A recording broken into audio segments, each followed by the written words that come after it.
We have some press invitations from Motorola for the unveiling of the reinvented icon. Hint, hint. Yes, the OnePlus 7T Pro just launched, but we have some renders of the OnePlus 8 Pro because why not? And some new reports show us what to expect for the new AirPods and the new MacBook Pro. I'm Jaime Rivera. Happy Friday, but it's Techtober. You guys are going to enjoy it. You guys are going to get a ton of videos this weekend, and we got to work. This is Pocketnow Daily.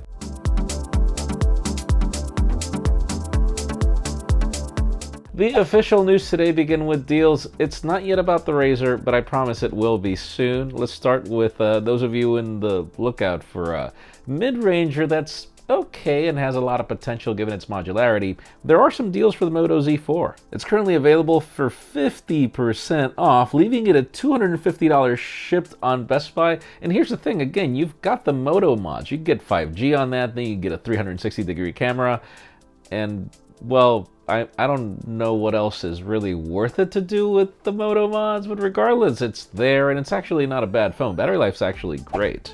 Now, we all know the success that Apple has found with the Apple Watch, and it's mainly because, well, the company has taken fitness seriously. Most companies have fitness elements, but not necessarily serious ones.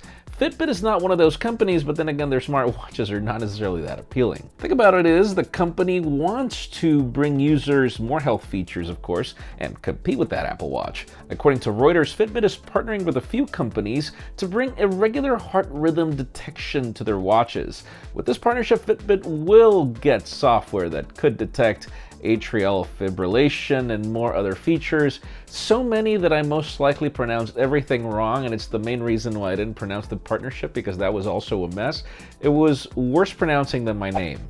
Now, we've been discussing the possibility of future AirPods, but it seems that we're not getting an October event. I mean, it's pretty much almost over, and we've got no invitations. Rumors have it that we'll see it next year, but apparently we get more details as to what to expect. There are some new reports that claim that the new noise-canceling AirPods are going to be called the AirPods Pro. Apparently, they'll have a $50 price increase. The report claims that it's a new design, which is why they'll cost $250. In fact, some accessory companies are already selling accessories of them on Amazon. The report also claims that we should see them in the following weeks or before 2019 ends, but then we've got other sources that claim they could cost up to $350 and that we won't see them until the spring of 2020. So that's kind of hard to predict right now. What I will tell you is this: if you want a good pair of noise-canceling earbuds right now, they are $250. So I'm not saying that the price is crazy, actually. And since we're talking about Apple, another one of those products that we were expecting before the end of this year is that elusive 16-inch MacBook Pro. We sadly have not seen any leaks of it other than the possibility that it's coming, predicted by analysts. The thing is, we have an icon of this heavily rumored MacBook Pro that first appeared on macOS 10.15.1 Beta 1 and is still on Beta 2. If you just glance at it, it looks like the current MacBook Pros, but with a bezel that seems to be smaller. The icon also seems to be both in space gray and silver versions, and the rumor still points to a price point that will start at $3,000, which honestly is not insane. My current MacBook Pro is $3,200. Obviously, if you want to do video editing seriously on the go, this is how much money you pay. And don't come to me with the excuse that you could do it on Premiere Pro on a cheap Windows computer. Tell me how long your export takes. That's the case. Now, it's a very controversial time for OnePlus because even though the OnePlus 7T is actually my favorite OnePlus device since back in the day of the OnePlus 6, obviously a lot of people wondered exactly what happened with that 7T Pro not launching in the United States and then remaining with the 7 Pro in the US for another 6 months.